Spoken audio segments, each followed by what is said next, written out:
I moved to DC to fall in love.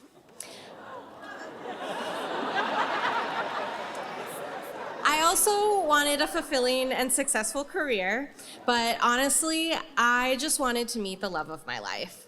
So to start this journey, I joined all the dating apps, like every single one of them, Tinder, Bumble, Hinge, The League, all of them.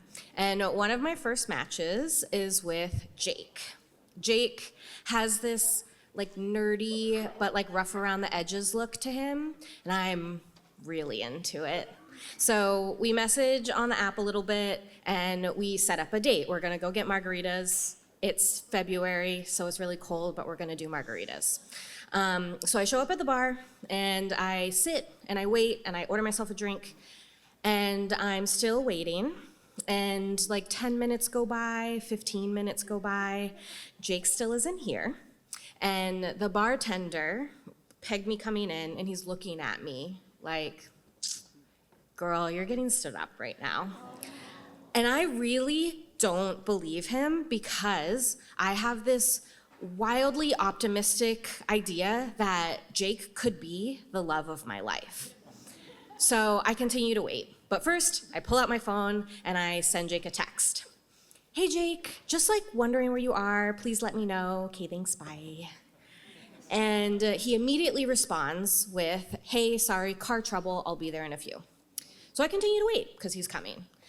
About another half an hour goes by, and finally Jake shows up. He like strolls into the bar and slumps down in the corner and very morosely says, hey.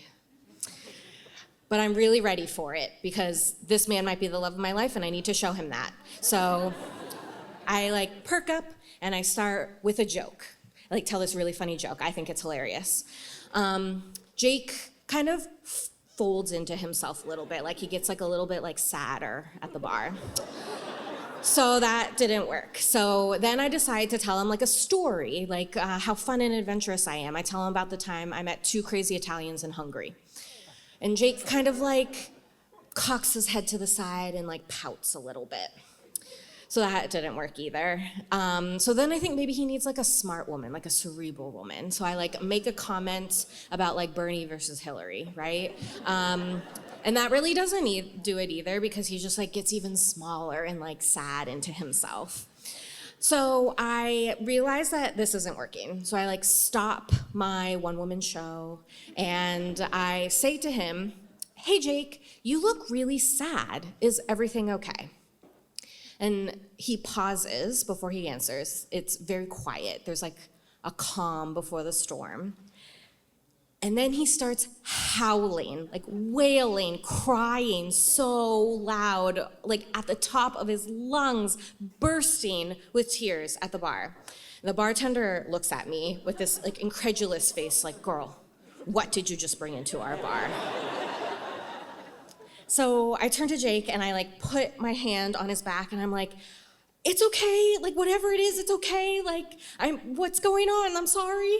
And he then, through tears, proceeds to tell me that his car broke down, but he really needs his car for his job and he doesn't know how he's gonna make rent if his car is broken down.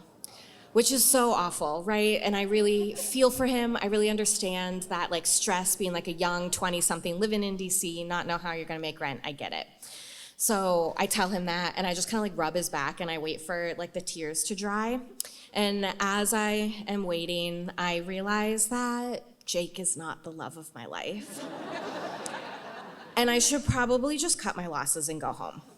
So I like wait until Jake is dry-eyed and I say to him, you know, Jake, it was really lovely for you to come out despite what happened tonight, but I'm gonna go. So I like put a 20 down on the counter and I book it out of there. And I walk to the Metro and I'm just like really excited about having some wine and watching some Netflix at home by myself. And I get down into the metro station and it tells me there's 35 minutes until the next train. And I decide that I cannot wait that long for my Netflix and wine. So I exit the stage and I call myself an Uber.